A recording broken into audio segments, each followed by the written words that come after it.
my name's Charlotte from Honda Stockport, and today I'll be showing you around this used vehicle. Take a look at this unique buy. We do have the stunning Hyundai ix20 SE model, fresh in our stock, and does come with an efficient automatic transmission, complemented by a gorgeous red finish. As it is a 2017 edition, it does come with an up-to-date service history, with its next due in June this year.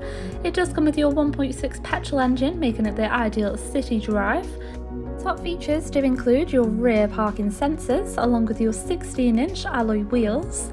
And once inside your boot area, you will find plenty of space in here for all your day-to-day items, with an extra storage pocket located just below, ideal for all your spare tools.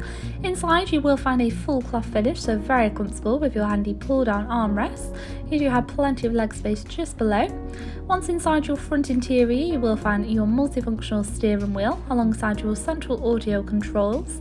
Again, your two front seats are full cloth and have been well maintained, so very comfortable for both travel and passengers. And to seamlessly control your vehicle, you do have your mounted audio controls, along with your options to navigate around your cockpit screen.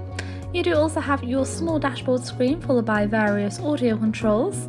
You do also have a handy built-in CD player with surrounding controls for your radio stations. Following this, you do have your central dial for your climate control, along with your front and rear heated windscreen, followed by plenty of power outlets, along with your automatic gear controls and two handy cup holders. For more information regarding this vehicle, please give our team a call on 0161 825 0235 or inquire online now.